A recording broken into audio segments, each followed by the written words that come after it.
Okay, let us get ourselves started with session 16 of 128 Today, we want to sort of get you finished up with all the last little pieces you need for submitting your assignments.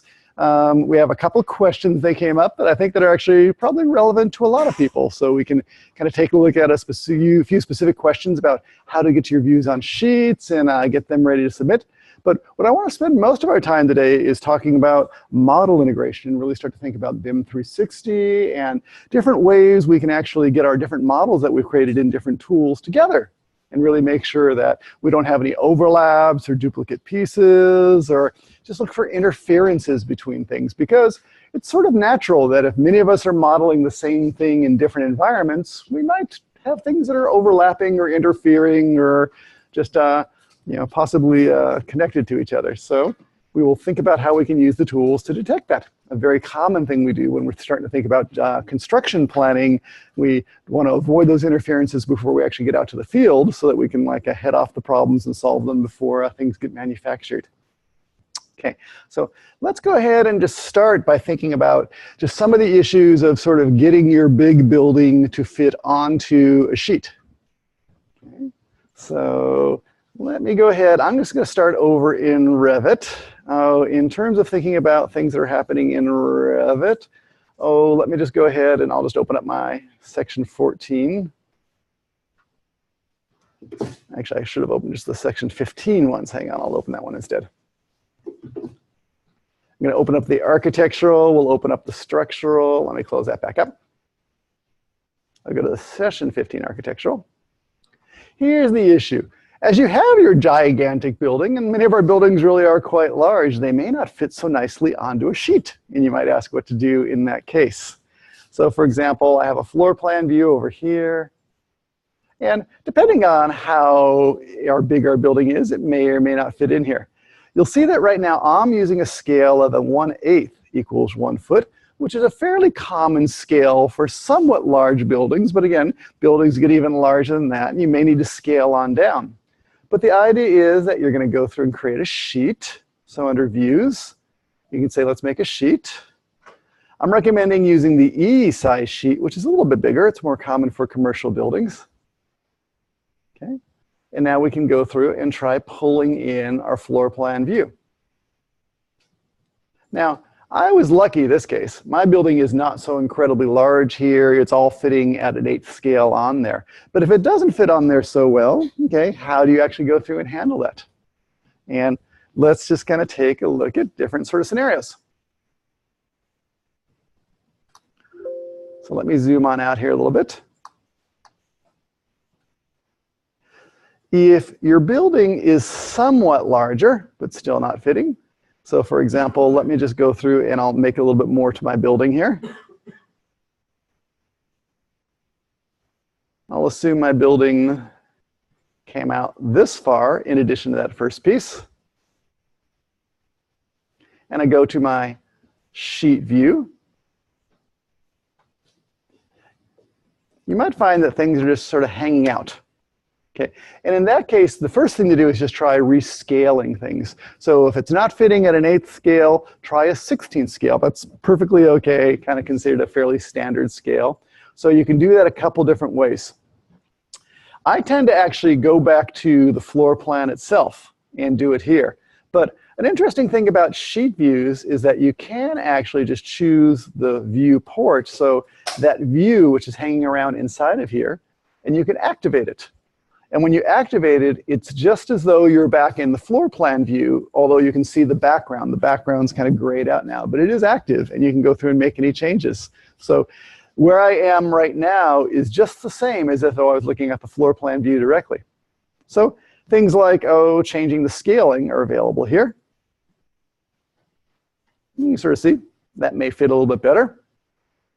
If I want to deactivate the view, I'll double click and it'll make the view just a window on the sheet. I can try pushing that around. Okay, and that seems to fit a little bit better.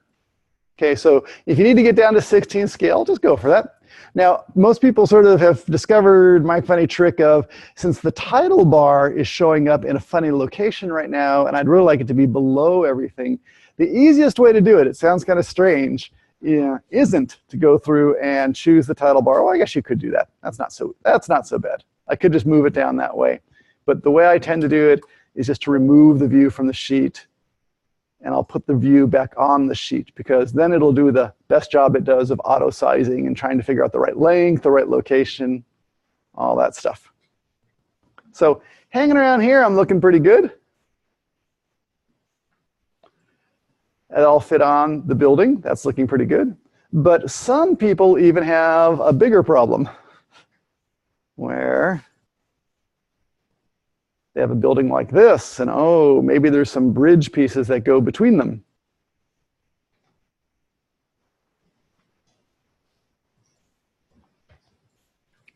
Okay, and this is always sort of a tricky problem about what's the best way to address that.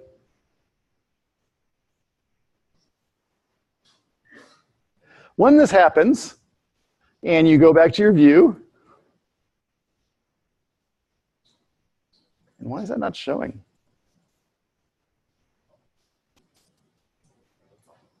Is it cropped? I think it must be cropped.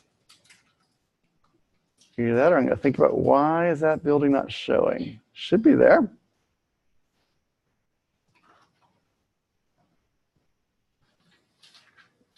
That should be there. Come back here again. There it is. Just took a while to update it. Okay. It still doesn't fit. You say, oh, what am I going to do? You could do things like try rotating the view, but in this sort of scenario, what I would probably do is actually just break it down into two different views. And that's actually perfectly reasonable. A lot of times we do this when we have a big building. We'll say that really this is wing 1, these are wings 2 and 3, and we'll just break it down for the purpose of displaying it on the sheets into several ones. So how do I do that? I still got the level 1. I'm going to leave that as my master of all of level 1. That kind of looks like the overall view I want. What I'd probably do is duplicate with detailing. Then I have level 1, and I'll rename that just top section. And then I'll also duplicate it again. And I'll have level 1 bottom section. And I can put those on 2 different sheets. And that's just kind of okay. You sometimes have to do this. But what I want you to kind of carry away from this, let's go to top section up here. I will crop that so it's just the upper building like this, up to the bridge. The low bottom section, I will crop it so that the first building's over there, but the lower 2 buildings are on the second sheet.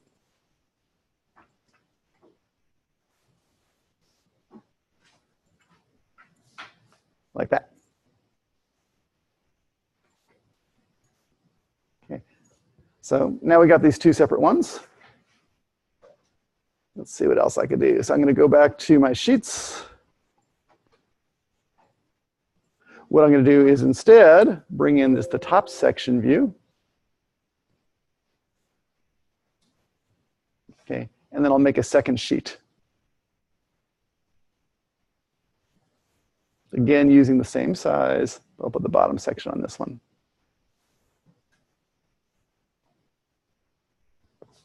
Now, even for this bottom section, you might be noticing, it still looks a little bit funny because these elevation markers are still hanging out there. They're hanging out from the first view at this point. So in that case, what I may want to do is activate it. And you can decide what you want to do. I'm just going to try hiding this. Oops, get all those. I could turn them off as elevation markers. I can hide them. But either way, now they're no longer considered to be there. What happens is there's this whole notion of annotations, and elevation markers fall into that category. And they're sometimes allowed to exist outside of your view boundary. In fact, let me show you where you can control that. Where that controls is, on the view, I get this choice. It's this thing that says annotation crop. If you want the annotations to be cropped to the same boundary, you choose that. If you don't want the annotations to be cropped, they will exist outside. They're allowed to exist outside of the crop boundary. Then you leave it turned off. So let me see if I can show you the difference. So here we are. Here's my crop boundary. Let me cut right there. Oh, it's actually going to cut it. Let me try another type of annotation. Those elevation markers are a little bit strange in terms of their behavior. I'll put a dimension on here. Okay, so annotation crop is turned off. If I pull in the crop boundary, I still see the annotation. If I turn on annotation crop, it actually takes out the annotation because it's exceeding the boundary. In fact, even what you sort of see here is there's two boundaries. There's kind of the kind of proper boundary and this second boundary, and there's sort of the second boundary where you can decide like what the threshold is. If things get within the black boundary, you're good.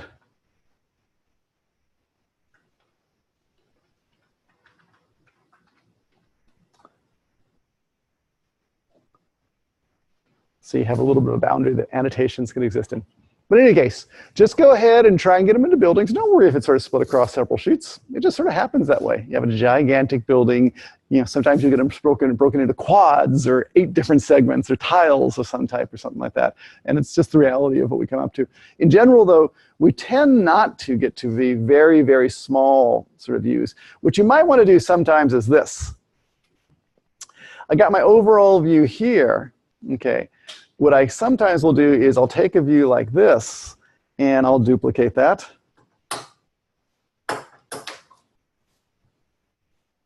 Okay. And I will call it the level 1 key map.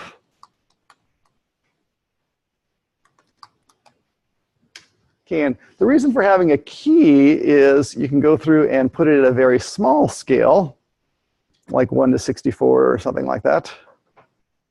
Hang on, 30-second. Very small scale. I probably want to turn off those annotations just because they're kind of annoying at this point. So I'll turn off those grids. Actually, they're over here. Actually, I'll do it the other way.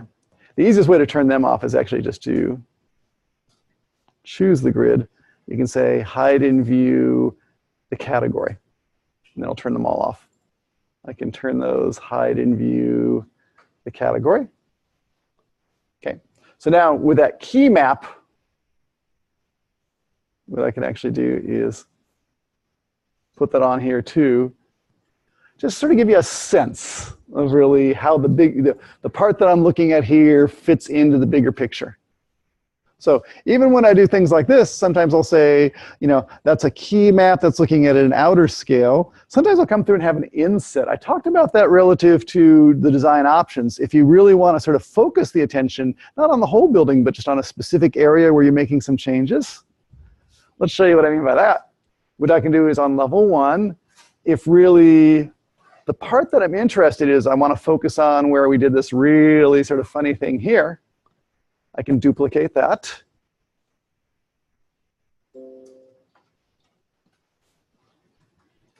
I'll call it level 1 and I'll rename it. I'll call it the lobby inset. And for this lobby inset, we'll give it a much higher scale. We'll give it a quarter scale or a half scale or something like that. Zoom out and say that for this one, I want to crop it. Show that crop region. For this view, what I really want to do is just focus you on that lobby. So we'll go through and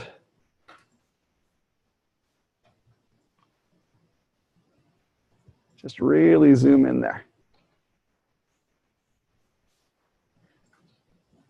So at half scale, it's a little bit big. Let me activate it. I'll say quarter scale.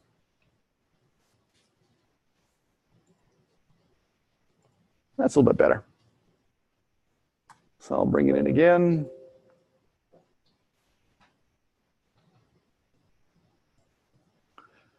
So when I want to talk about the design option, it might be useful to have the overall, then a blown up section just of the area where you made the change. Okay, so I want you to be unafraid about creating lots of views for all the different things you want to show. You put all the work into the model, and that's super, it's a whole model, but think about all the different views that'll help people understand just the part they want to see. Okay, and yeah, just use them. They'll all stay consistent. You can put on as many on the different sheets as is necessary to explain the different issues. So for example, I might want to put 2 different insets showing the 2 different versions of the lobby right next to each other along with the 3D views, just so people can really see what that difference is. Okay, so big building, scale, crop, split it if you need to. Another question that came up as we were just kind of talking before class was the whole notion of really where should you have the structural model and the sheets from the structural model. And there's this question, should you try to dimension the linked model in the architectural side, or should you just do it over on the structural side? And actually, it's more common just to do it on the structural side. So what'll happen is you don't need to sort of dimension the linked model, just in the structural model, create your own sheets over there. And so what I'll often have, even in my own kind of work, I'll have A sheets for the architectural views. I'll have S sheets that came out of the structural model. So in the same sense, I have these sheets over here. This is A101. Not to worry. Let's close all this up.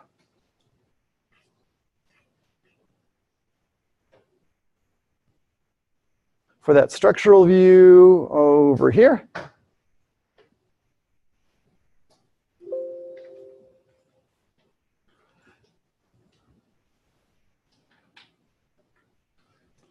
I'll have my beautiful structural model over here. Let me go to, like level 2. I got some nice tags on there. I got some dimensions on there. Again, we'll see if we can kind of get the scale just right. But I'll create my own sheets over here. I'll just say, let's go ahead and have a sheet like this. I'll put the level 2 structural in here.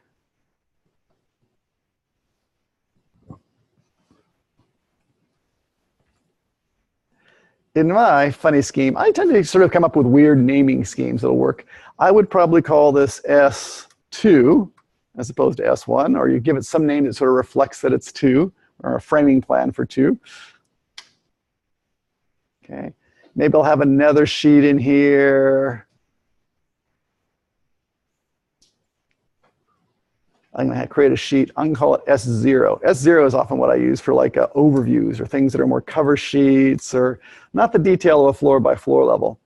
But so for example, if I have that model and I say, hey, that looks pretty good, I'd like to put that on as a kind of cover sheet to sort of explain what's going on with the structure, I can do this a couple different ways. I could go ahead and give this its own sheet. So for example, in that strategy, I'd say here's S0. Pull that on. Okay, and I might have to scale that as I need to. Another strategy that I might get into, though, is if I want to have like a little overview to give you a perspective. So here I am on S2, but if I would really like to sort of have, again, like a little key diagram just to help you out, what I can do is duplicate this view.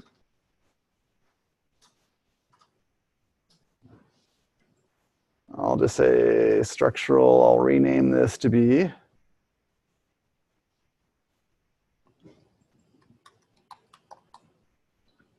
I didn't do a very good job naming that. It's supposed to be key.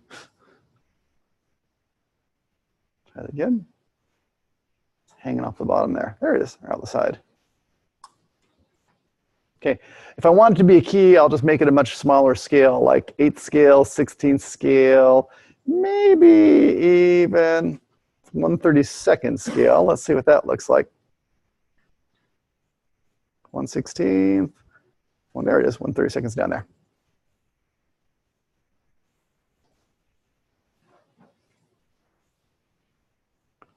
It's a little view, just to kind of get you oriented to the whole thing. Again, don't be afraid to create as many views as you need to at the appropriate scales and whatever it is that's going to tell your story best. Just go through and kind of put all those different views in to kind of make that work.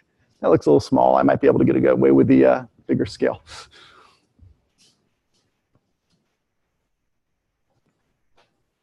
what I sort of caution people about doing, and it's our natural tendency, because you want to try and get it on like a single sheet, is, oh, this whole notion that you'll just kind of keep on reducing the scale until it does fit. And there's some scales that sort of make sense. You know, quarter scale tends to make sense for smaller buildings like residential. People are used to seeing it. So when they see something at that scale, they have a pretty good intuition. 8th scale is pretty good. Even 16 scale is kind of okay. The weird ones are like 3/32 scale or 3/16 scale. Although you get them to fit on the sheet, like no one usually looks at things at that scale, so they have a really hard time in their own mind understanding whether it's big or small. And I feel for you, it's the same problem as like when I talk in feet and inches and you're thinking meters. It's always, you're not quite sure because you don't really have that, you know, intuition about really what that scale means. That's why we try to stick with familiar scales. That way people just have a pretty good sense for looking at it. Okay, that's a bedroom. I sort of get the size of it. That's an office. Where that 32nd scale, like no one likes doing that math. Okay. Or even for any of my metric friends, if you want to go ahead and just sort of display everything in metric scales, you should. Just change it to something, you know, whatever sort of feels good, whether it's 1 in 50, 1 in 100, whatever it is. Just come up with a nice scale. And it's okay because the model is consistent regardless. Okay. That sort of makes sense. And then the whole idea of taking it from the structural model as opposed to the architectural model, like don't worry the fact that it's in a separate model right now. Usually we put the PDFs of all the sheets together and combine them together. Because in any set, you know, I'll tend to have sheets from the civil engineer, I'll have sheets from the structural engineer, I'll have sheets from the architect, and you kind of just collate them all together. Okay, but they're very rarely all in the same one file, usually in linked files. Okay, sort of making sense? Let me just kind of answer questions for people as you get ready to submit things. Anything kind of in general about the submission requirements and getting started with that, or you have a pretty good sense of what's necessary? Okay, no, you gotta, I see a question bubbling up. It's waiting, it's about to come. Okay, what you got? Yes.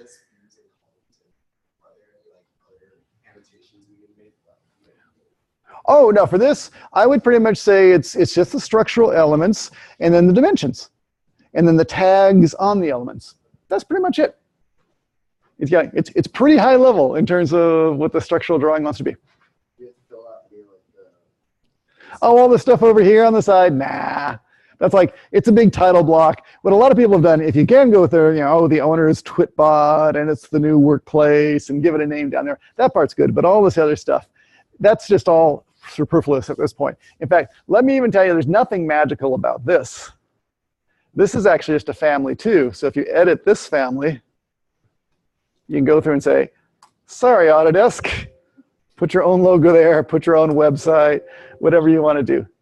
You can just get rid of any of that stuff you want to, because it's just a bunch of lines. Yes? Let's say if you want to create like a text box inside like that family, like how do you increase the size with legend? Okay, so is there a specific like piece of text you want to change the size of?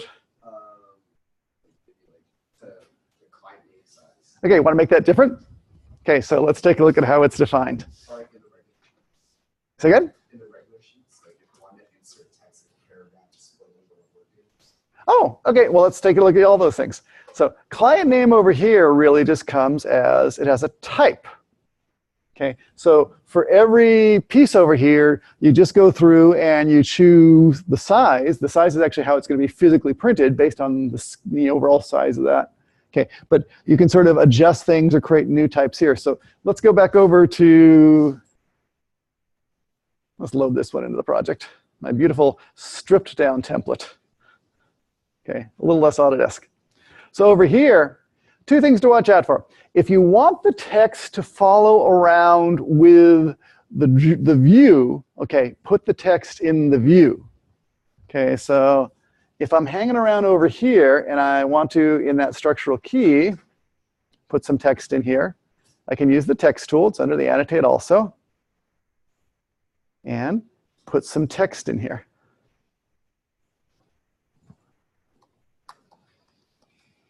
Okay, not so big text, but what we can do is change the size, and if I want to make a new size, edit the type, duplicate it. I'll call it 1/2 inch Arial. So text size 1/2 inch. I'll make it bold, whatever it is.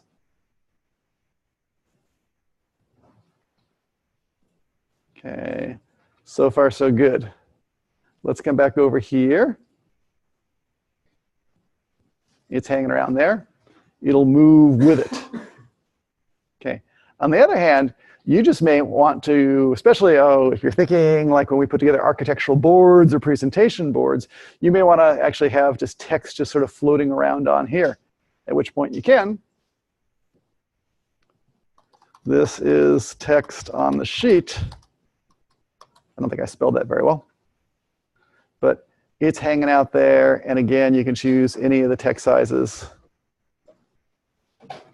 and sort of move them around independently. So is that getting towards your question?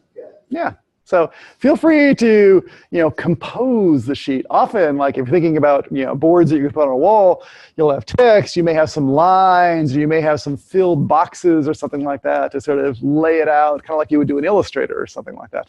Yeah, so you can compose the sheets.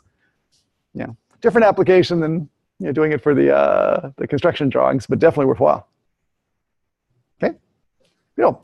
Any other questions about submitting stuff? You doing pretty good? Okay, there'll be more. There always are more, no worries. Let's then turn our attention to, well, it's really this big issue of how we get all this stuff back together. Okay, here's the idea. As you are working along, okay, you've created these separate models for each of the different systems. And you have the architectural view, you have the structural view, you might have a mechanical view, a civil view, all these different models. And really what we would like to do is, we'd like to be able to edit our models independently. We'd like to each be able to protect our work so we don't get it accidentally changed by someone who may not understand the implication of changing some things. But we'd still like to go through and have coordinated viewing. We'd like to still be able to link things together so we can see what each other are doing, even though we can't change each other's work. Okay, and that's what the model linking does. But the downside of the model linking is it is sometimes possible to, unless you're very eagle-eyed, create things that do overlap or conflict, or there's a lot of potential for error in that whole process. Okay, so we get to trying to use some systems to do a little bit of model coordination, is what we'd call it. And as we think about model coordination, there's a couple of different big tools that are really useful for doing this. There's one that's called Navisworks, and if you're in the STC program or you've taken 100 this year, you might have run into Navisworks. Navisworks is a very good tool that lets us go through and take our model elements, assign them to schedules so we can put them on a timeline and kind of do a simulation.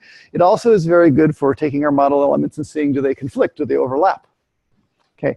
BIM 360 is essentially a cloud-based version of Navisworks. It does basically the same operation, has the same sort of engine underneath it all, okay? But by being a cloud-based engine, it's allowed to basically live in a space where you can do it very fluidly, no one's passing files around, you just do it from any machine, uploading to the cloud, okay? And then can kind of compare things there. So BIM 360 is actually a pretty good tool for doing this. It doesn't do everything Navisworks does. Navisworks, we'll talk about a little bit more after the break. Navisworks is really like a Swiss Army knife with a lot of good tools. We can estimate with it and pull out quantities. We can do the clash detection. We can do the 4D simulation. We can do some animation with it. Okay, but BIM 360, for the part that it does a very good job. Okay. To play around with BIM 360, what I wanted to do, though, is show you a couple of different integrated models we can bring together. And you'll find out there in Canvas right now a couple of different integrated models that we can work with as an example. So, oops, let me go back out to the workshop right here. And if I go to Files, you'll actually, under today's session, find 3 different buildings. One's called the Audubon Center, one's called the hospital, and the other one's called mixed use. And they're just all different examples of coordinated models that we might pull together. And let's go ahead and actually just start out with the Audubon Center. So if you can download that one, please do. You'll see there's actually 3 different models in there. Okay, So it's under session 16, just Audubon Center. As you're downloading that, let me go ahead and just bring it up in Revit over here. And we'll just look at the 3 different models independently and then talk about getting them all together. Let me just close all and then finish the last window. Okay, so I'm going to go ahead and open, and I'll open my little version of the Audubon Center that I have hanging around over here.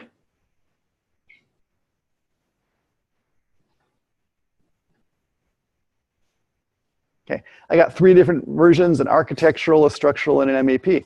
Let's just take a look at these. The Audubon Center is, it's kind of like a little like wildlife observation center. It's a real building. I think it's in Maryland. But it's for the Audubon Society. And the idea is they wanted to create a very nice building that was going to be very compatible with the environment, very highly sustainable. And it's kind of an interesting little building to look at. I'll just kind of switch over to this view. You see, it's basically a 1-story building with all these kind of flying roofs. It's got some pretty interesting window articulation going on there, so that's actually kind of fun. It's got some different surfaces in there. But we can look at the floor plans too if we want to. Oh, let's see what I can find in here. This is someone else's model file. So let me go to first floor. Let me try finish plan. So what that looks like. See a little bit about how the building is oriented.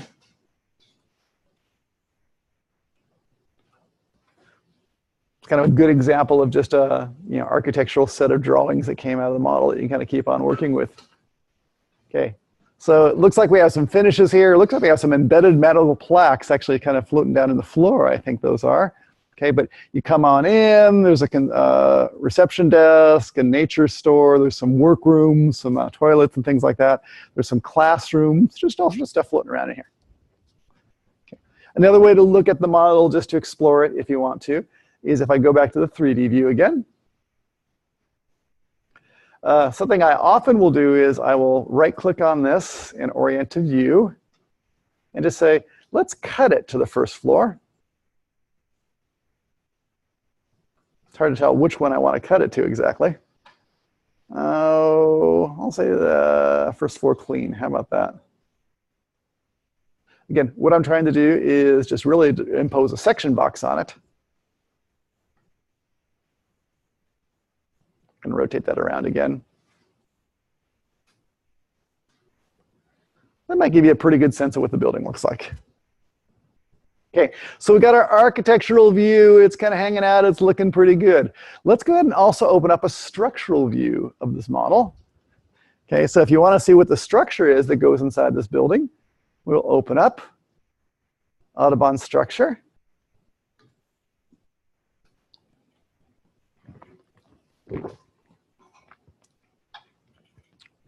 There we go. It's a little bit simpler than the architectural. You'll see in here we have, oh, well, let's see if we can kind of track it through. We have some steel beams. We have some steel columns floating around in here. These are going to be these K joists, so that lightweight kind of steel joists kind of forming most of the roof. Actually had a little bit of a slant between the different sort of sides. Sort of see them sloping up a little bit. Down at the bottom, you can actually see the foundation. Okay, it's a concrete beam that everything is resting on. So when it's down at that level, we call it a grade beam. And then underneath the grade beam, that's actually tied into the earth using a whole bunch of piles, okay, that tie it on down there. And those might be friction, or those might be kind of bearing piles. I'm not quite sure. You'll also see there's some of these things. These are diagonal braces that are floating around. Those are there just to provide a little bit of lateral stability. So in case of an earthquake or wind loads in this case, it'll go through and be supported that way. But someone's done a nice job of doing a nice structural model kind of completely independently. And we can link those two things back together. So for example, if I come back over to the architectural model, which is still open in the background, and I link in the structural model, oops, got the wrong one. I want to link a Revit model. Oh, I do have to do something a little bit different. To link it, what I have to do is I can't actually have it open for editing. Okay, I'll go back over to structural and I will close the structural model for editing. And now I can link it in over here.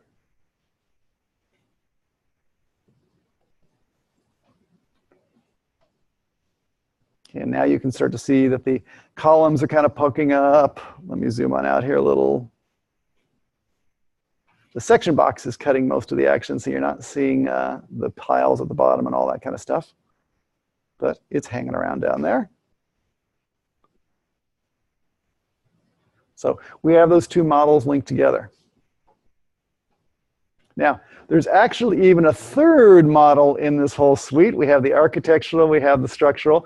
There's a model of all the mechanical systems for this building too. And if you want to take a look at that, let's open. And I'll open Autobahn MEP.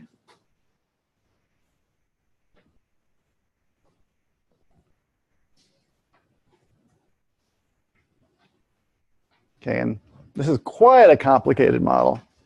In this MEP model, if you go zooming on in, you'll see we have all sorts of different things hanging around. Let me zoom in even closer. So we have a bunch of these things in orange. Any ideas what those are? Okay, those are all the lighting fixtures. They're hanging from the ceiling, from the electrical system. That's another lighting fixture over there. This blue thing over there, what's that thing? Yeah, that's the HVAC. So you see there's some sort of an air handler here, some sort of a mixing unit over here. Then we have a piece of ductwork coming out and different terminals that will blow the air into each of the different spaces. That's looking pretty good. Okay, let's see what else we can figure out here. Let me kind of make it thinner lines so you can see a little bit better. What about all this pink stuff? What's all this pink stuff? It's some sort of piping. Let's see what it is.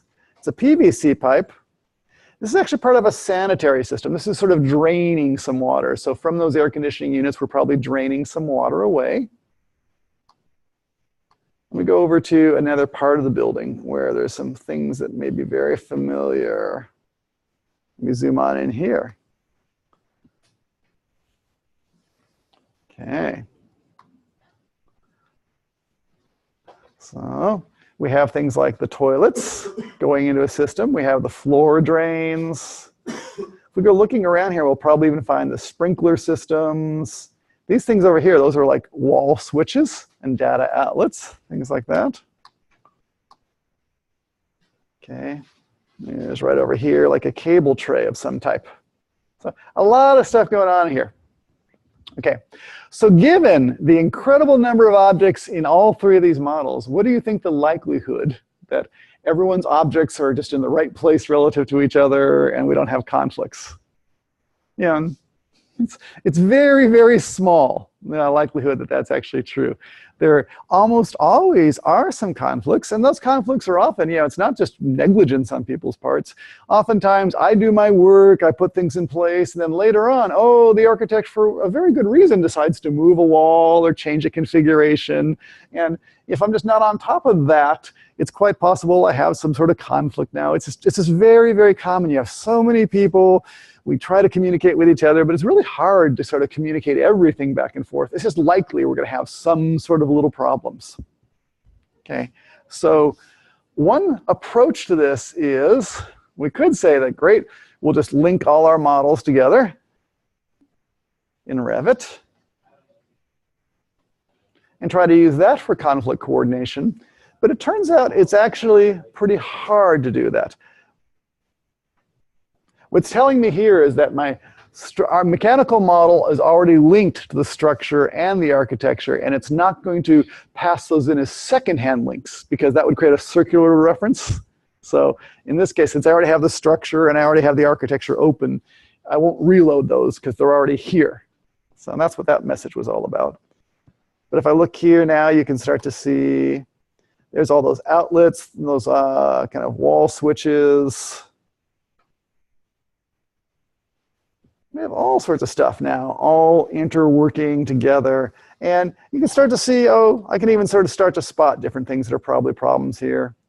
There's some sort of a mechanical unit there. It looks like there's some sort of a ceiling there. There might be some sort of a conflict between those. It's just very common to have different little problems like this. So you could try to go through and do some coordination in Revit. And Revit actually has a tool. It's not a very strong tool, but there is a tool built in. Let me just point to it, but not really spend much time talking about it, because I don't think it's a very good way to do it. In Revit, we can do something called interference checking, where we can say, let's take different projects and compare. So for example, I'm in the architecture project. If I want to compare that to the MEP project, I can say, let's go ahead and see if anything is conflicting with each other. Okay. And oh, I'll just choose that. I'll do it with the ductwork over here. I'll say OK. Actually, let me get all those.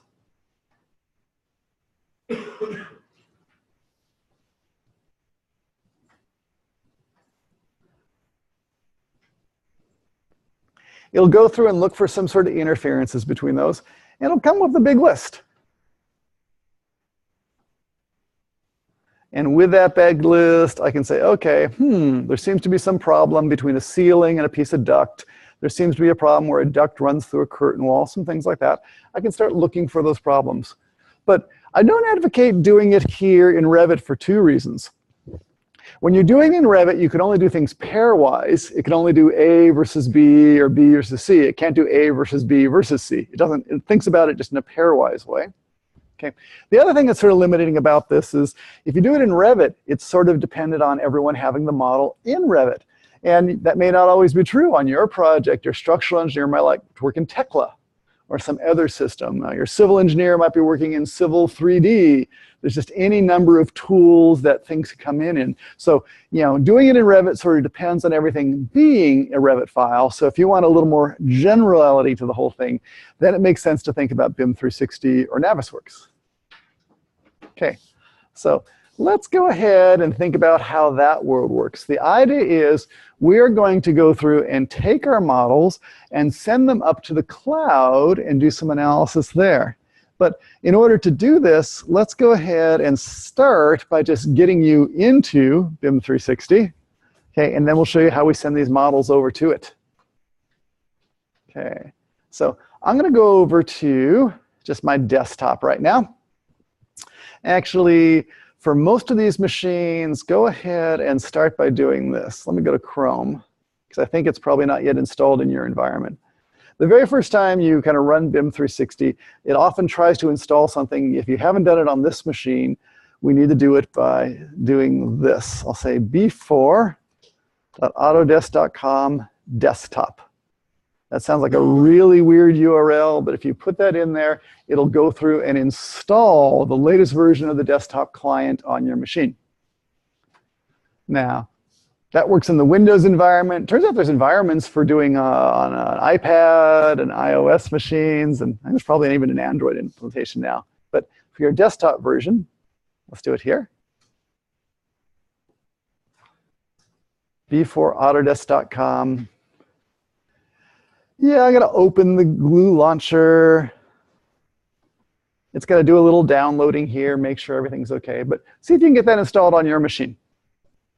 And when it gets done, it should do something like this. So let's see if we can get you to this part where it's asking you to sign in. And then when it asks you to sign in, you should be able to use your Autodesk ID. Like over the weekend, I sent out a whole bunch of messages inviting people. Did anyone see messages, email messages from BIM 360? OK, if you accepted that, it should work. If it isn't quite working for you, not to worry. We can go and get you added back in. Let's see if you can sign in.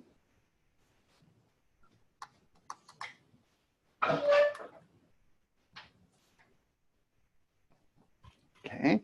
You probably won't get this message because I belong to several sites. You're probably just going to go directly into the Stanford BSI Glue site for building systems integration. Okay, and you'll get a list of projects. Now, your list of projects is probably much more modest than mine. I got all of our projects in there. You probably can see my project as well as your project. And that's about it.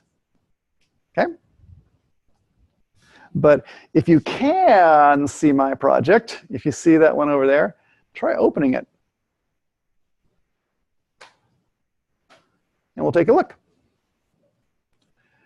There's a whole bunch of models which have been uploaded to the cloud that I've already uploaded here. We'll upload them again. I'll show you how you can do that.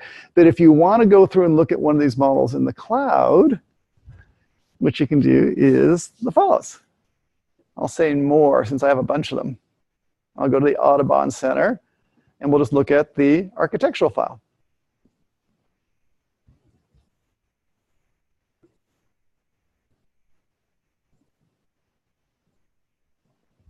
And this is the architectural file.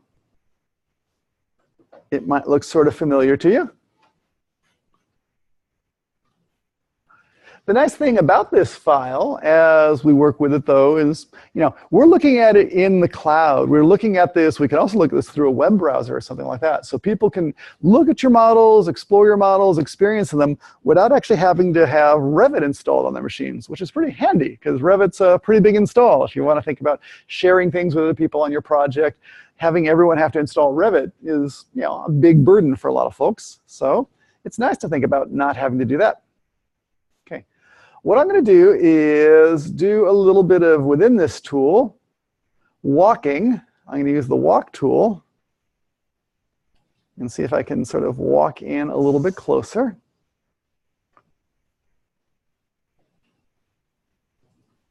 If I pull high, it goes faster. I'm looking awfully tall up here, so maybe I'm going to go through and pan myself over a little bit. Let me go back walking this way again. But I will turn on a feature called gravity, which you'll see will cause me to drop on down. Oops, too far. So that's not good. I wasn't quite far enough along. So what I'll do again is go walking on in. Oops, I got gravity turned on. I don't want to do that.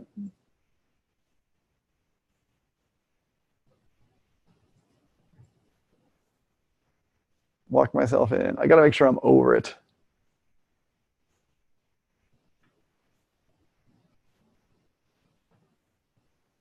Okay, I think I'm there.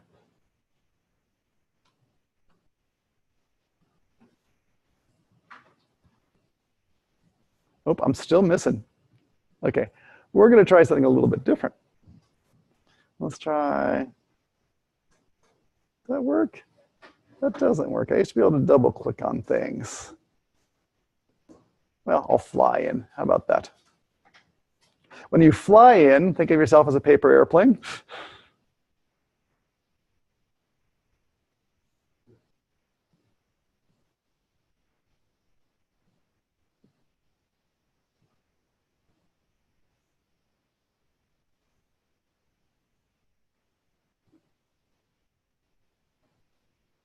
Pull my nose up a little bit right now. There we go. Come crashing through the doors. Oops, I'm not crashing through the door. And the reason I'm not crashing or crashing into the door is there's something turned on called collision. Collision says that if you're going to go through a door, you have to go through a door. You can't go through a wall. So I'm going to turn off collision because that'll let me kind of go in. Okay, now I can go back and I'll say walk. And I'll turn on gravity. Okay, now I'll be walking around inside the building, kind of checking things out. So I'm hanging around inside the building. I can look around. I'm going to look up, check out what's happening over here, look over, check out what's happening over here. So far, it's looking pretty good. This is not too awfully bad. You can sort of get inside your model and sort of check out how things are looking. What I'd like to do, though, is not just have the architectural. I'd like to get the structural in here, too. And if I want to sort of bring those two things together, what I can do is let us go back out again. I'm going to go back out to my project.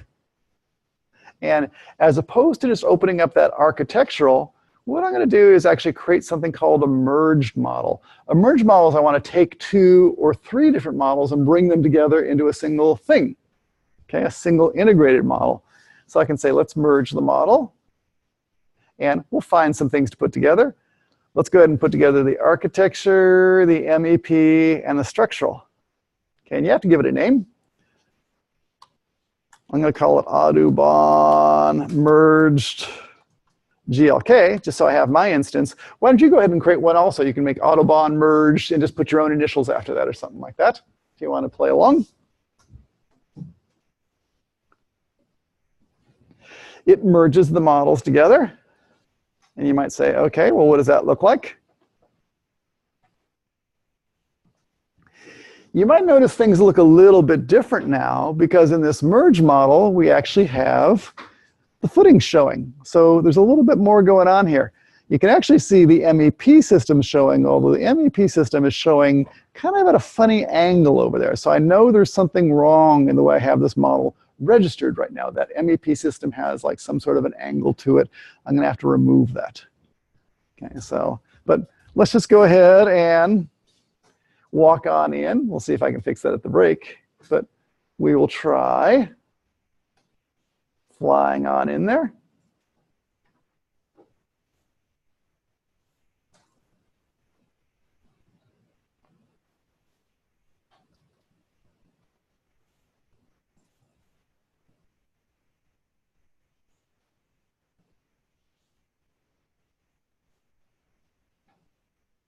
There's all that MEP hanging out right now. That doesn't look good.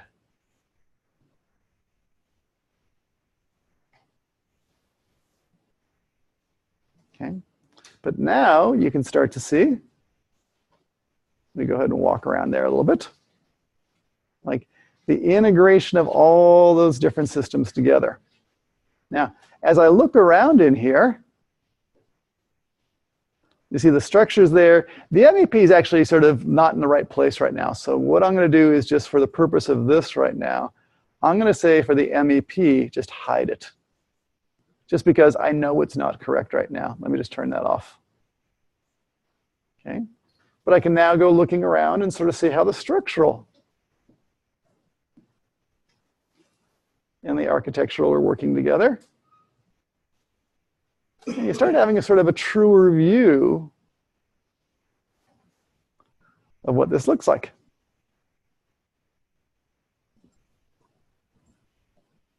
Okay, let's go ahead and pause there for right now. When we come on back from the break in about 5 minutes, what we'll do is we'll say, okay, I can get the models together. That's looking pretty good, but let's gonna sort of explore two different things.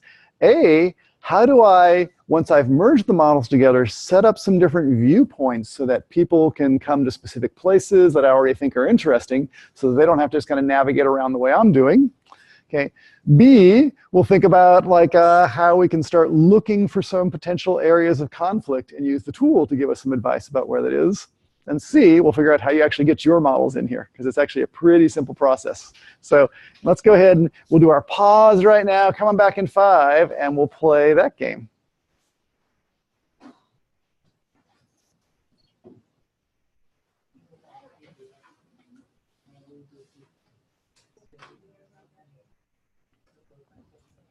Okay, let us go ahead and get ourselves started again. Okay, so we are looking at our model, or an integrated model, a merge model over in BIM 360 that has, at least for now, we're showing the structural and the architectural together. I turned off that MEP because I knew there was a problem with that one. What I'd like to do now is think about really, what I'm asking for the assignment is to basically give someone a walkthrough of your model, okay, by saving a couple of viewpoints in this model. Let's talk about what I mean by that. So, as you're in your model, out on that outside, it's a little bit hard to kind of see what's going on or whatever. It's a good overview of what's happening. But what I want to do here is maybe just do a little walking around and kind of save some steps for someone so that they can sort of repeat my path. So I'm going to back up a little. I'm just sort of pulling back a hair.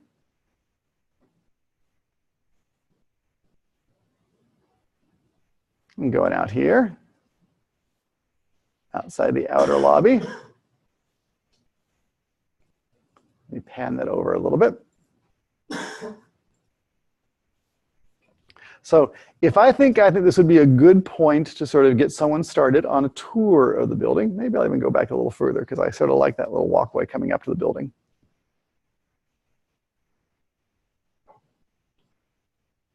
Okay, so maybe I'm going to give you a tour starting at this point here. what I can do is say, let us go through and save this viewpoint. Views are sort of available in this little kind of tool bar over on the left-hand side. And if you choose views, you can say you want to create a view. So I'm going to say create a view, add a new view. I'm going to say that this is going to be called, oh, just the kind of front entrance path. Save that away.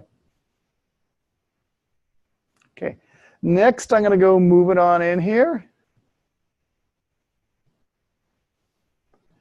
by just walking on in, crashing through that door. Great. And I think this is a pretty nice view to save. So what I'm going to come over here and do and say is I'm going to call this the reception area.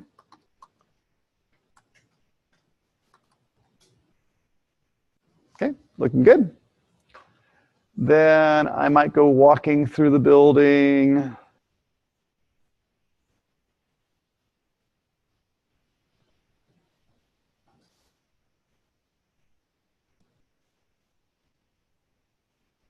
I think it's right back through this door, the cafeteria. Let's see what's happening back here. Okay, great. It's kind of the cafe space. So I'm going to save that area. Let's call it the cafeteria view. Super. So the idea is at some level, we can save these viewpoints and kind of pass them around. And now, if you go to my merged model, so for example, if you want to be looking at the same model I'm looking at, go back to, again, my project. And if you go to merge, oh, who's MNJ? Okay, Miss Mia, let's go into your model. We'll do the same thing over here. You got your merged model here hanging around, that's fine. If I want to go through and save a view in here, actually, have you created any views in there yet? Not just yet. Okay, I'll go back over to my model then. Come on over to my version of it.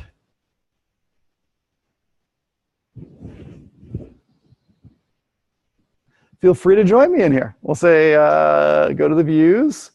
You'll see some named views in here. If you want to go back to one, you can just go ahead and click on it. You can say, let's take the cafeteria. Let's go to the reception area.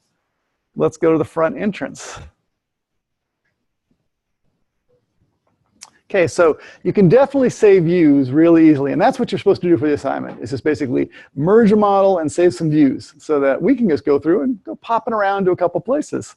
And I don't know, give us 2, 3, 4 views, something like that. Just a little something to sort of say that you merged the model and you got it back together.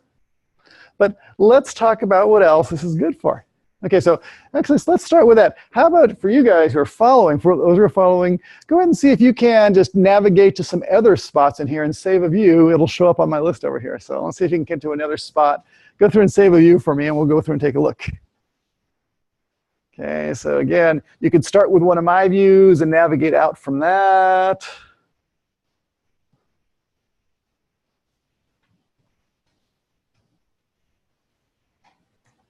I'm just going to go looking around a little bit more. I'll add a couple more views in here.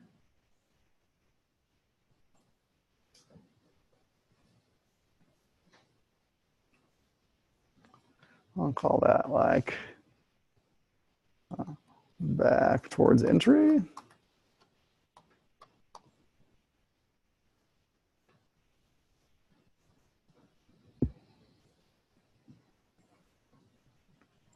Okay, see if you can kind of create a nice view.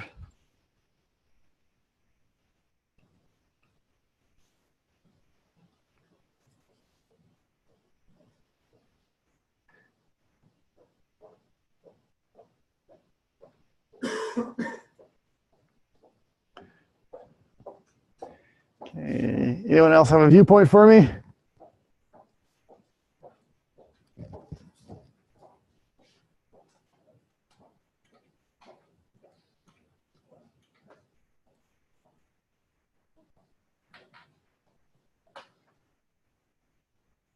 Okay, you're in the MNJ project, so if you save a view there, I'll go over to that project and take a look at it.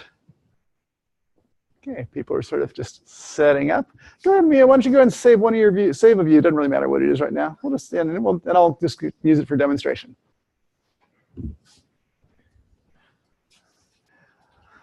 Just stash it away. Okay.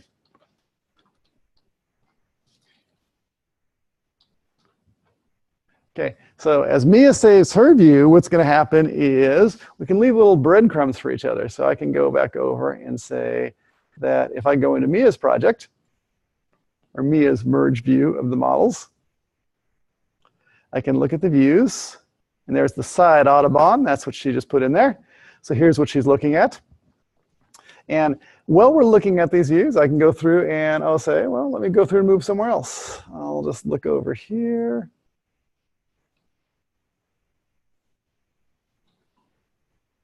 Do a slightly different view.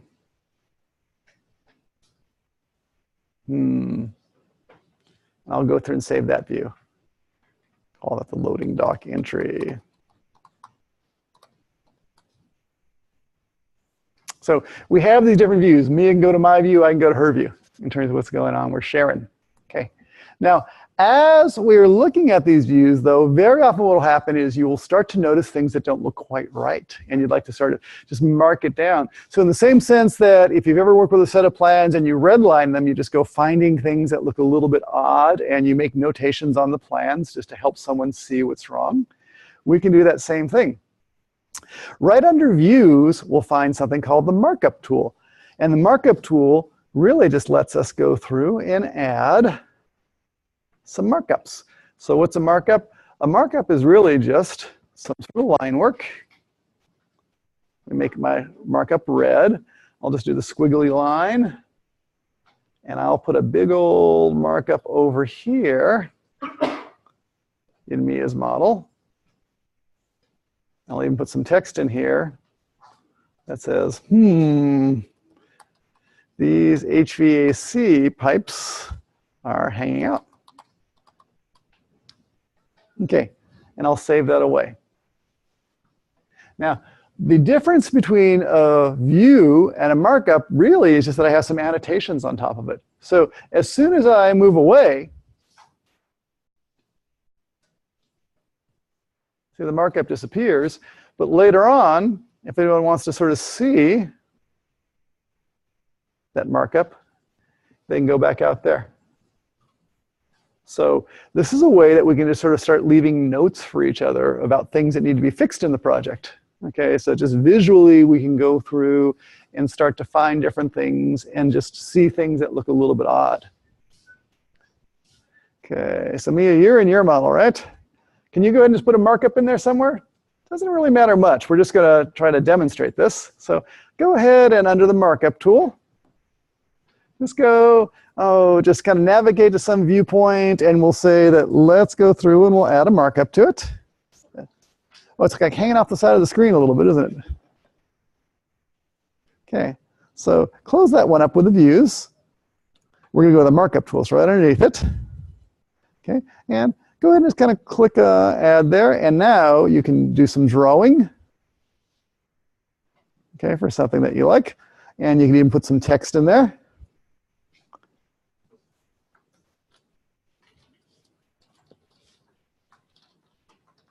Got it. Save that away.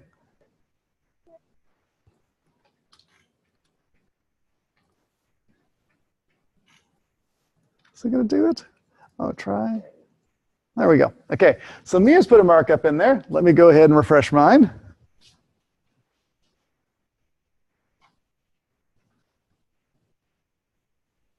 See what I got with the markups. So here's Mia's markup. You can see she wants me to go ahead and pay attention to that little exposed sink over there. If she wants to take a look at the thing that I thought was an issue, she can click on over there. So we can, in a 3D view of the model, just leave, again, breadcrumbs from each other about things that need to be fixed. Ultimately, we're creating a bunch of issues that just need to be managed and addressed. Okay, so the idea is if we have a project team and a whole bunch of us are working on different aspects of the project, as we find different things, as opposed to calling you on the phone or try to write about it in a message, an email or something like that, Often the best way to kind of help coordinate and really see what's going on is to show you exactly what I'm seeing. So the idea is that this just really lets you save cameras on the model so that everyone can kind of see exactly what they're looking at and navigate through them.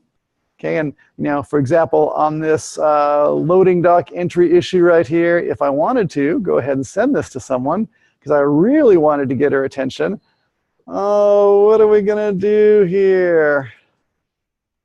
I think Mr. Brad needs to know about that. So, hey, please look into this. So what's going to happen is he's now going to get a message, and that message is going to contain a link to that very spot. So if you click on that link, you're going to get that very same view, so we can all see that we're talking about the same thing.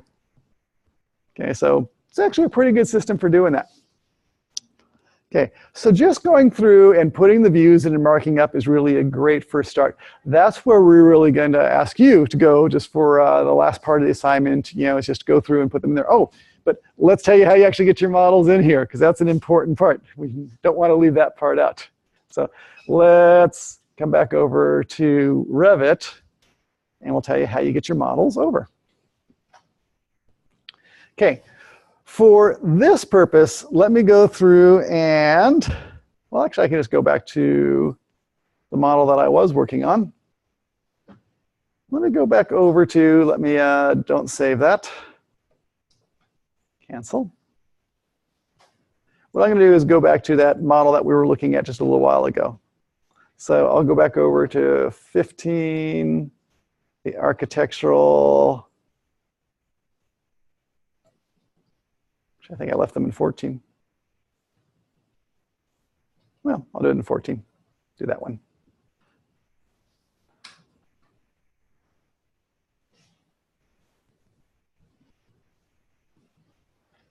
So here's a view of the model. If I want to put this model into BIM 360 so I can go through and take a look at it together, here's what I'm going to do. I got my architectural model. What I want to do is I want to come up with a view that has all the things that I want to see. Because here's the way it's going to work. If it's visible in this view that I'm exporting, then it'll transfer into BIM 360. If it's not visible in this view, it won't. Okay? So you want to go through and create a view that has all the visibility graphics turned on just exactly the way you like it. Because if you don't want to see the furniture, then we can leave the furniture out. If you include the furniture, it'll go across either way. So what I'll usually do is I'll go through and I will go through and duplicate this view and rename it to something just incredibly painfully obvious that I'll be able to repeat later, like export to BIM 360. The same argument works for Navisworks. So again, if you're doing clash detection or 4D simulation or something like that, create a view that has just the elements you want to include, okay? And make sure everything that you want included is visible.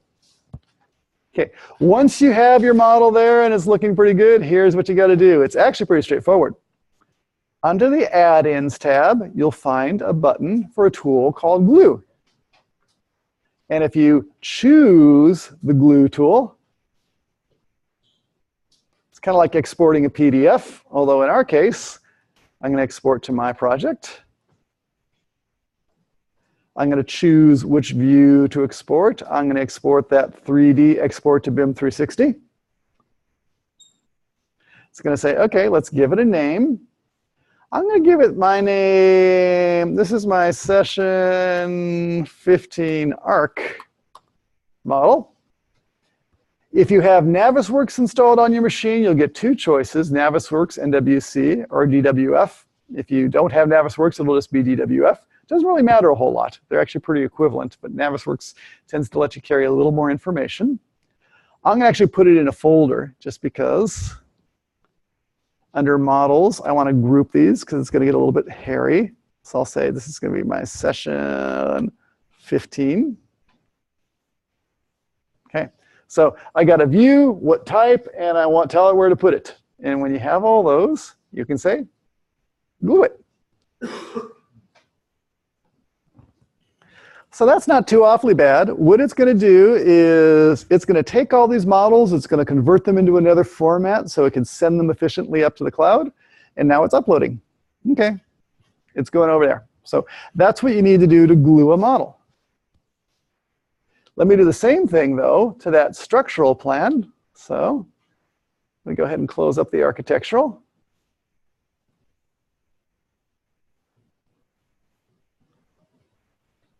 Actually, I should have saved those, because then I would keep that. Well, my mistake. Let me go to section 14, structural.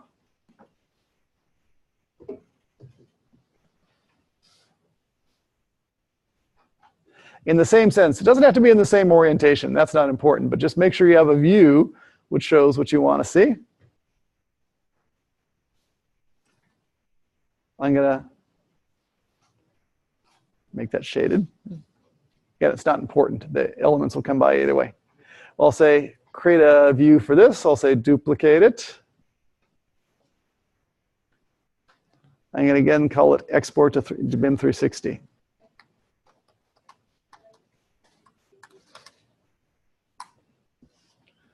Okay, once you have the view and it contains the information you want and you're ready to export it, again, add-ins and glue it. So it says the other one is still being glued. It's still working on the architectural right now, but it'll finish up in just a second, and then we can glue this one too. I guess it's one at a time. Let me just check out its progress over there.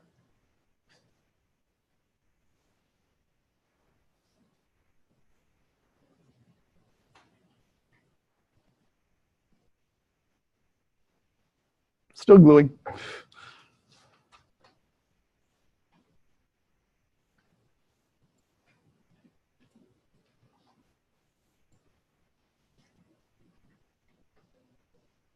It should notify me when it's done.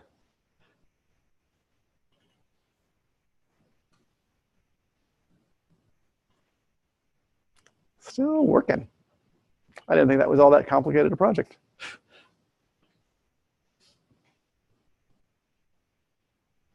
Still going. Okay, we're waiting on that. In the end, that's all we're after, is really trying to get the two different views together. We're going to put them in that same environment so you can view them. You can say your viewpoints. That part's actually going to be good. Okay, but once we get them in there, there's also some other interesting things we can do to them, including to do some clash detection. So if we get this one glued across, I will show you what that one looks like. Still working. Well, if that's still working, not to worry. Let me kind of show it with a different model, and we can like still go through and make this work. Okay, it's just working out there. If you have the BIM 360 environment open, go ahead and if you can, open up again, my project. Okay, you'll go through and do it to your own project. But if you have that open, see if you can open up my project, and let's switch over to a different model. Let's go over to switch to a model called hospital. Okay, and if you switch over to the model hospital, you'll see it's actually a sort of much more complicated model. If you go to hospital, you'll see there's sort of an architectural model, an MEP model, and a structural model. Okay, and what I'm going to do is, let me just open up the structure first so you can take a look at that.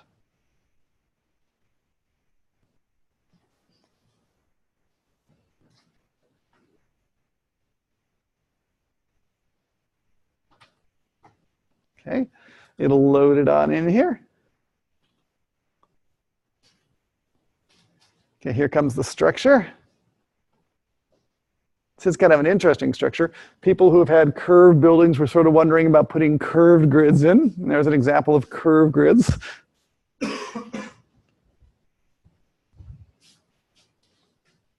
Still drawing. Okay. As it's doing that, let me go back over and see if that ever finished over there. Glue. Nope. Still working. Not sure why. Go back to glue. Okay, here's the structural model. Structural model is actually looking pretty good down here. You'll see got a big steel frame structure, but it's a nice big complicated structure here. What I'm going to do is actually merge the mechanical model and the structural model together. Because if there's anything that is more than likely to be the cause of a lot of conflicts, it's that somehow your structural model and all the ductwork often sort of have troubles and conflicts where they bump into each other, and there's a little bit of a coordination hassle between those. So it's probably the number one source of kind of coordination errors, just somehow between the structural and the mechanical, things are sort of running into each other.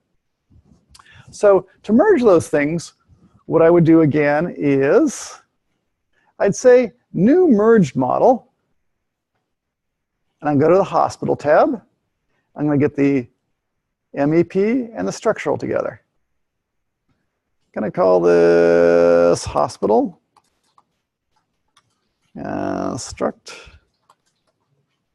MEP. I'll put my tag on there.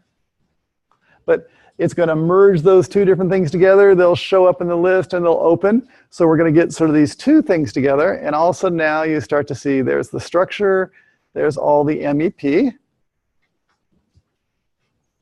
and it's coming together. Now we can, just based on what we're looking at here, let me zoom on in there a little closer, go looking around and see if we can find some errors and stuff like that. It's actually not too hard, but it's not very systematic to do it that way. Let me try to fly in there. So you can sort of see there's an awful lot of complex stuff going on in here. Okay, so we can go padding around in here and try to find some viewpoints that we think are interesting and highlight those viewpoints. Again, either marking up or just saving a view. I'll just say that this is going to be the, I think it's probably on the 4th floor here. Call it East Wing. So I can create those views. But a very useful technique and a very useful tool we're going to start using is to start thinking about doing some analysis on this model. And a really simple type of analysis is just to think about, do things overlap with each other? Okay, we're going to actually, for the next section of the class, get into multiple types of analysis. We're going to say, given these models, how can we do energy modeling and figure out what the performance of the building is, how much energy it's going to use. We're going to do some structural modeling, where we're going to, given those structural models you've created, go through and analyze and see what the size of the members should be. Okay, and kind of size those appropriately. But from the construction standpoint, this whole notion of a clash detection is really often a very useful thing to think about. And where that lives in this tool is right here. There's a clashes tool. And again, if you've ever done this in Navisworks, this will look very familiar to you. It's really the same tool, just in an online form. We can say clashes. Let me find some clashes and let's take a look. If, for example, I want to compare, and let me think about what I want to compare. It's really, I can compare the whole structural model of the hospital, or I can compare a specific level of the hospital, and then I can say that, I want to get the structural framing on that floor. Or if I can even get down to specific types of beams that I'm looking for, I can go through and choose specific things that I'm looking for. So I'm going to look for structural framing first. I tend to go at it in trying to target specific things as opposed to doing an entire clash detection, because if I just do the entire model, I may find 1,000 clashes about all sorts of different things, including a bunch of things that I don't really care about. Because as you model, because we don't model everything 100% precisely, there'll be these weird cases where, beams go through sheetrock walls. And that's okay. We don't model very carefully to kind of show the cutouts in every individual location where that's going to happen. So there's a certain number of clashes which are allowable. They're just things that are model simplifications that we just don't do to 100% accuracy. Okay, but one of the ones that actually is a classic, that is a really useful thing to think about, that we do care about, is, for example, if I look at, I'll just start with the whole notion of the ducts. I can get into the duct fittings too, but really, let me just go through and start with some of those. And again, I do many, many things. I could ultimately do the entire model, but just as a matter of simplification, it's often good to sort of look for categories of things where you think there might be a problem first, and just zoom in on those, because otherwise you just get a very big list. So again, I'll look for duct fittings on these different floors. Okay, so starts out, you choose what it is you're interested in. Okay, let's go ahead and give it a name. This is going to be our structural framing kind of ducts sort of clashes. There's this whole notion of tolerance, and we'll get into tolerance right there. Right now, it's going to say a tolerance of 0, 0. If we put a number in there, we're going to allow that the, what is it? I have to think about whether, in this case, whether in this tool is positive or negative. Yeah, we can sort of say that we'll allow things to actually overlap a little, or we could actually say that we want to keep things a certain distance away from each other too, so that if we need a certain clearance, a clearance of 6 inches or a foot around different objects, you'll notice anywhere that happens. I'm going to leave it just at 0. That'll look for what we call hard clashes. It's things that are actually physically kind of touching each other. So I'll say find the clashes. It'll go looking at all those different objects, and we'll see what it comes up with. Well, that's interesting. Okay, in this case, the way I've set it, it actually hasn't found anything, which is a little bit surprising to me. So I'm going to think about why that is and go back and change my clash criteria a little bit. Probably has to do with as I selected things. Let me do a new clash detection. I'm doing this structural framing on level 3. What I'm wondering about if it's actually on the level TOS versus the level there. So I'm going to do what I generally sort of say not to do, which is just do the whole thing, because I'm going to find it first. And I'll go against these ducks. Okay, let's go in. We're going to go through and say, we'll say that this is going to be struct versus ducks. Say version 2 here. Find those clashes. You can come on in. Okay, so we have some different clashes here. Let's take a look at what we have. There's actually 13 different clashes here. That's not too bad. That was, in the scheme of things, a relatively small number. Let's take a look at what they are. You can see they're sort of sorted out by magnitude right now. So the biggest clash is on the top. Go ahead and close the little overview here right now. Let me click on that and see what that is. If you click on that, what it's actually going to do is show us some information. It's going to show us information about what this is. Somehow we have some sort of piece of thin concrete metal duct or deck, and we have a round duct that's going up through it. Okay, now that's kind of an interesting clash in that as you think about that, the duct is going through the concrete deck in the floor. Yeah, do we think that's a valid thing or is that an invalid thing? Is that a clash or is that a modeling error? Or would we move the duct to try and avoid that? How about think about it that way? Because this is a better way to make the duct work. Yeah. In this case, it really does depend. I would probably say that that is more like just in the modeling error sort of category. Yeah, I probably do want that duct to go through the floor. I'm going to put some block out for it. It'll probably be okay. Yeah, so you can decide whether that's an issue I'm going to flag for someone to fix, or whether that's okay just to sort of leave and let it be the way it is right now. So you can go through and classify these different sort of things. So for example, if I choose that one over here, I can put a comment on it, sort of say that it is what it is right now, or I can sort of choose it and say that, for example, that's one I'm going to choose to ignore. Okay? And then go down to the second one. But the idea is you really have a database of the different clashes here. And we can sort of see whether we think they're important or not. This is probably, I think a little more significant in the scheme of things. In this case, I had that duct floating there. I got that beam right there. This, I think, probably is something that does need to be fixed. So I'm going to, again, try and figure out what the right path for fixing this is. Now, there is no right path. The tool won't necessarily tell you how to fix things. This is really, there's these big BIM meetings where everyone gets together and decides how to resolve these things. And it's kind of an issue now, should the beam move or should the duct move? And often in this case, we would decide that the structure should stay where it is and the duct should move around it. Okay, but occasionally there might be a reason to do it the other way. But if this is actually considered to be a valid clash, okay, and we want to actually sort of get some attention on it, let me put a little comment in here. And I'm just going to say, hey, Mia, could you please move your duct down a bit? Okay. And then what I'll do is I will send that to Mia.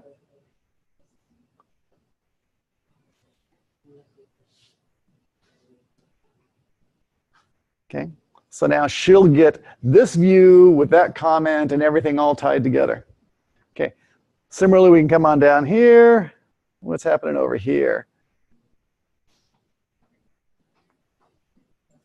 Here we have, now this doesn't look very good. We have basically some ductwork going right through the center of the column. So again, I think that's probably a valid one to go through and keep. So the idea is, what we want to do is this. We want to be able to find these different clashes. We want to be able to notify people. That's all fine. But what we want to have happen now is as Mia goes through and fixes that, she can re-upload the model right to the cloud, okay, so that I can rerun this and make sure and verify that it got taken care of. Okay, so once you set up the test and what you're looking for, it stays, and then updated versions of the model underneath. Go ahead and keep on changing it so we can hopefully knock all these down. So if you've ever worked with, has anyone worked with Navisworks to do clash detection? Does anyone have any experience there? Okay, if you never have, it's kind of a really cool tool, but the advantage of sort of doing things in the cloud is that by having it in the cloud, we can all just sort of post the updates immediately, just as soon as you get them done and taken care of. And even Mia could go through and say, oh, well, let me check to make sure that took care of things, so she can just verify it right away without having to wait for the end of the quarter or the end of the week meeting and have someone check it then. So you can kind of keep a running tally of how you're doing and sort of update and adapt things as need be. Okay, let's go ahead. Let's go back to Revit for just a little bit. Looks like that gluing finally did finish. So here I am in that structural model. If I want to go through and glue that in, let me find that Revit dialog. It's down there. So now I can glue the structural model in. Again, we're going to add a view. I'm going to change that one. What I want to do is give it a slightly better name, though, because that's not going to be very interesting. I'm going to call this session 15 structural. I'm going to put it in that same folder, just so it's going to be easy to spot. Okay, now I can glue that in there. So I think you're going to find the gluing part is not too bad. If you've accepted the invitation to glue and you have access to the system, it just kind of works. It's like exporting a PDF or exporting any other sort of tool. That's kind of okay. What you got to do is just get to glue again.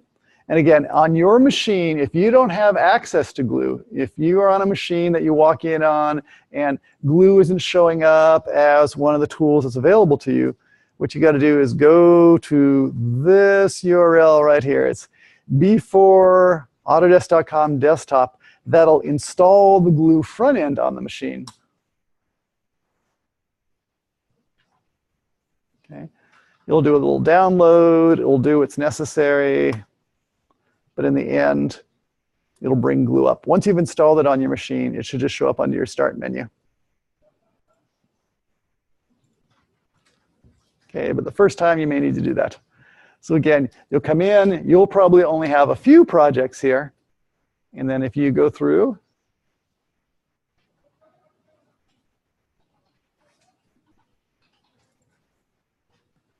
let's take a look at this. Okay, if I want to merge a model together, I can go to session 15. And oh, got them right there. I'll grab those two. I'll call this session 15 arc struct. Say OK.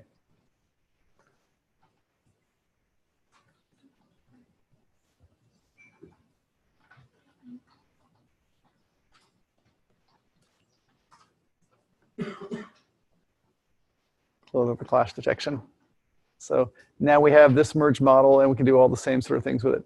So again, your task is just to merge your models together and come up with some viewpoints so we can take a look at that together. Okay. You don't have to do the clash detection, but just so you know, that's the next step in the whole thing. And we'll do some of that after we come back from the break. Great. Okay.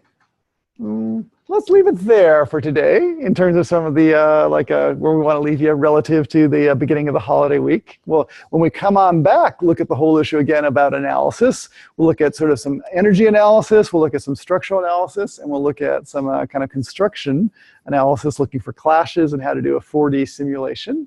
But any closing questions people might have just as we kind of finish up the assignment and just get ready to kind of close this side out. So, you feeling good? Okay, just need time to practice it all. Okay, no worries. Then let's go ahead and, well, we'll adjourn just a few minutes early and we'll stick around and answer some questions, but just have at it. And hopefully we'll see many of you this evening at a potluck if you're in the SDC program.